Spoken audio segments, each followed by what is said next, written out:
जी अस्सलाम वालेकुम स्टूडेंट्स। बेटे कैसे हैं आप? आई होप कि तमाम लोग हैरियत से होंगे। Without time waste let's begin with the name of Allah. Today we are discussion about lecture number hydro electric power. Reason is that बेटे in this topic is not very important paper point of view, and this topic is not very important paper point of view. ये दोनों बेटा ये जो topic हैं आपके ये दोनों इतने ख़ास नहीं हैं। चलें जब एकेडमीज़ ओपन होंगी तो मैं आपको फिर मतलब ये उधर पढ़ा दूंगा। फ़िलहाल मैं वो काम कर रहा हूँ जो वेरी इंपॉर्टेंट है, चीज़ें समझ आ रही है जो कि पेपर में आती हैं। तो ये बेटे आपके पास आज जो हम पढ़ने जा रहे हैं, तो सॉरी बेटे एक और बात पर कि मैंने आपको कहा था कि मंडे तक इंग्लिश की बुक आ जाएगी, तो वो इंशाल्लाह मैं करता हूँ, 1-2 दिन तक हो जाएगी इंशाल्लाह। मैंने पूछा था एक बच्चे से, कह रहा था कि सर मैं आपको ला दूँगा। अच्छा जी, तो ये आपके पास जी हाइड्रो इलेक्ट्रिक पावर है। हाइड्रो इलेक्ट्रिक पावर के बारे में सबसे पहले मैं आपको बताता चलूँ कि होता क्या है। बेसिकली बेटे ये वो चीज़ जिसमें आप वाटर वगैरह स्टोर करते हैं ताकि बाद में उस वाटर में टरबाइन वगैरह का यूज़ करके आप इलेक्ट्रिसिटी पैदा कर सकें।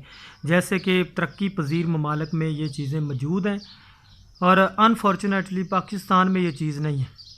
बदकिस्मती से पाकिस्तान इस बहराल का शिकार रहा है काफ़ी अरसा पहले भी और अब भी। तो नाउ आई होप कि we are going to trying to better कि हम अब बेहतरी की तरफ जा रहे हैं, लग रहा है, लेकिन अभी भी कोई इतना फील नहीं होता। चलें अल्लाह ताला करम करेगा।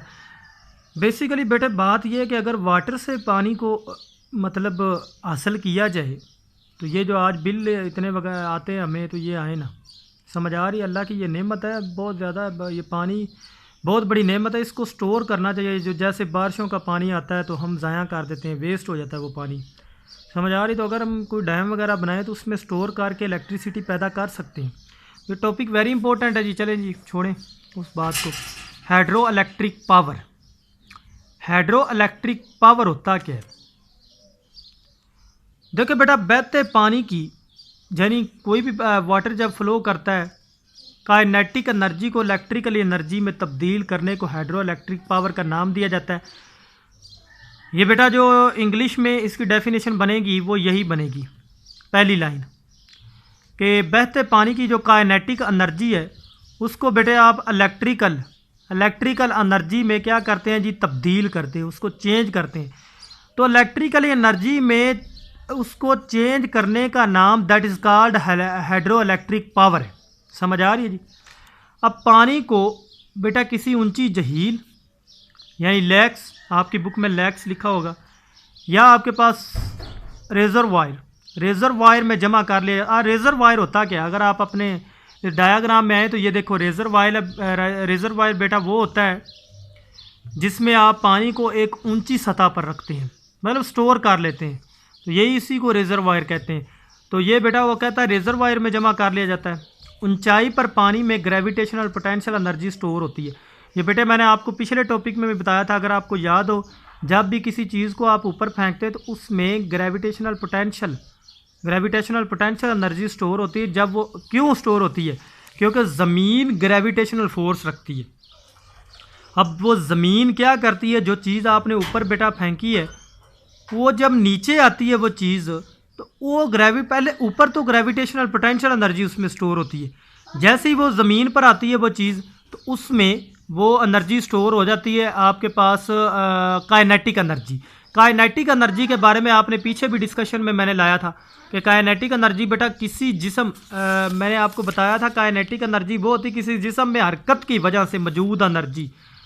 किसी जिस्म में हरकत की वजह से मौजूद एनर्जी को आप काइनेटिक एनर्जी का नाम देते। तो बेटा जैसे पानी ऊपर गया तो उसमें कौन सी एनर्जी स्टोर हो जाती है? Gravitational potential energy. जब वो नीचे आएगी तो पानी क्या करेगा? फ्लो करेगा, पानी फ्लो करेगा। अब पानी जब फ्लो करेगा तो वो ग्रेविटेशनल पोटेंशियल एनर्जी चेंज हो जाएगी किस में, काइनेटिक एनर्जी में। ये बात वो कर रहा है। नेक्स्ट वो कह रहा है कि जब पानी नीचे गिरता है, तो ये तो मैंने बता दिया आपको, पानी को नीचे लाने के लिए ट्यूनल्स बनाई जाती है। ट्यूनल्स बेसिकली बेटे कहते हैं सुरंगें। ये सुरंग उर्दू में इसको कहते हैं सुरंग।